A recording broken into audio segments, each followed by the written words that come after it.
বাস্তবতাকে মানলাম। কিছুদিন আগে বাংলাদেশ জামাত ইসলামের কেন্দ্রীয় আমিরে জামাত ডাক্তার শফিকুর রহমান কুষ্টিয়াতে গিয়েছিলেন।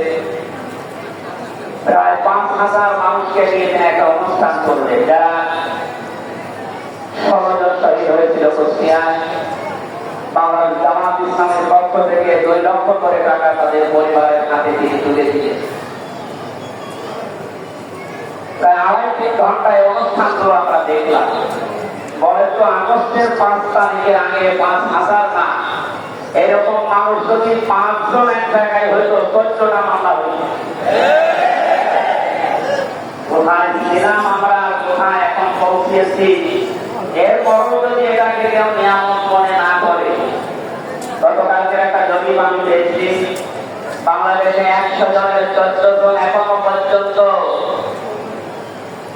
আপনি ঘাবড়াবেন না, আমরা নরম হয়ে যাই। ১০০ জনের অভিযোগ, ১০০ জনের ২৮ জন এখন পর্যন্ত খানা নেওয়ার জন্য খুব তাড়াতাড়ি করছে। আমি নাম নাই নিলাম। আমাদেরকে ১০০ জনের ৫৮ জন মানুষ এখন চাচ্ছে দেশে আসলা বিধান দিয়ে জমিদার চলছে। আগস্টের ৫ তারিখ খুব বেশি দিন যায়নি। এই কয়েকদিনের ব্যবধানে যদি অবস্থান সৃষ্টি হয়, এই জন্য আমার মনে হচ্ছে এদেশের অনেক গণাধিকেরা বসে ফিরেছে বিষয়টা, যাতে খুব তাড়াতাড়ি বলছে যে থানা আমাদের আছে। আমার দাদা একটা গল্প এবং বিবাহ করার পরে পাশাপাশি বউকে একটু বাইরে গেছে, দাদি শাশুড়ি এসে বলছে আমার যে তো কোটি চাই, তুমি কি করবো আমি জানি না। নতুন বউ গান দিয়ে বলছে দাদি শাশুড়ি আমার একটু সময় দেন, আমার ক্ষতি হবে। শাশুড়ি এসে বলছে বৌমা আমার কিন্তু নাতি চাই, ঠিক আছে সময় দেবে। দেবর আর ননদ এসে বলছে ভাবি আপনি কি করবেন আমরা জানি না, আমাদের কিন্তু ভাবি চাচ্ছে। কিছুক্ষণ ধরে সামনে এসে বলছে বউ তুমি কি করবা আমরা জানি না, আমার বেবি চাই। বউ মাথা উঁচু করে বলছে তোমরা কি সব পাগলের মন্ত্র, আমার এখন কিছুই হয়নি। এরপরে ১০ মাস ১০ দিন সময় লাগবে, তারপরে কারো বেবি চাই, কারো ভাবি চাই, কারো নাতি চাই, সব হবে। আমার সময় দেবে নাকি? ১৫.৫ বছরে যে জঞ্জাল তৈরি হয়ে আছে, ১-১.৫ মাসে পরিষ্কার করা সম্ভব? কি মনে করে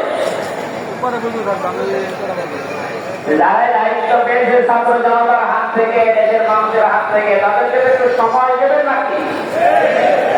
কুষ্টিয়াতে বাংলাদেশ জামাত ইসলামের শ্রদ্ধাভাজন আমির উনি সাংবাদিকদের জানিয়েছেন আমরা সম্মানজনক এবং যুক্তিপূর্ণ সময় তাদেরকে দিতে চান, যেন দিনের ঘটনা রাতে না হয়। কথা বলে না কেন? সুতরাং সম্মানজনক সময় নিয়ে তারা ঠিক ব্যবস্থা করবেন।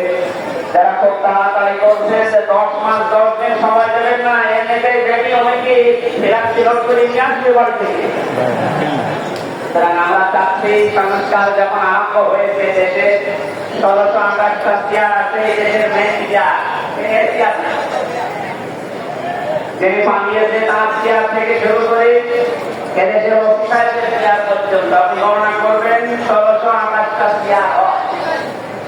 আমরা চাই খুব তাড়াতাড়ি যারা দায়িত্বে আছে এই ১৬২৮টা চেয়ার যেন খুব তাড়াতাড়ি পরিবর্তন পায়,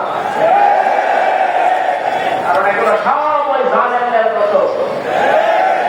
এগুলো পাল্টিয়ে বৈষম্যের শিকার হয়ে ১৫.৫ বছর যারা যারা নিজেদের চেয়ার পর্যন্ত পৌঁছাতে পারে না, আমরা চাই তাদেরকে এই সমস্ত জায়গা করতে দেওয়া হোক। তাদেরকে আমরা হেদায়েত চাই না, তার বাস্তব প্রমাণ কালকের একটা গল্পে একজনের জন্মদিন নাকি গোপালগঞ্জে পালন করতে দেয়নি এক অফিসার। এখানে বাইরের দেশ থেকে তাকে হুমকি দিচ্ছে যে তার নাম লিস্ট করে রাখো, আমি যদি কোনোদিন আসি তার খবর। আমি কথাটা শোনার পরে নিলাম না আল্লাহ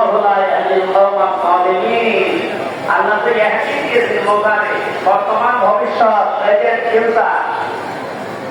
আল্লাহ তাআলা জানিয়েছেন যে আমি জালেমদেরকে হেদায়েত দিচ্ছি না, দেব না। কালকে কল রেকর্ড শোনার পরে আমার মনে হচ্ছে ওনার কপালে হেদায়েত নেই এবং আমরা দেব না। হয়তো এত কিছু হওয়ার পরে এই লোকরা হুমকি দিতে পারে, আপনার বিশ্বাস হয়?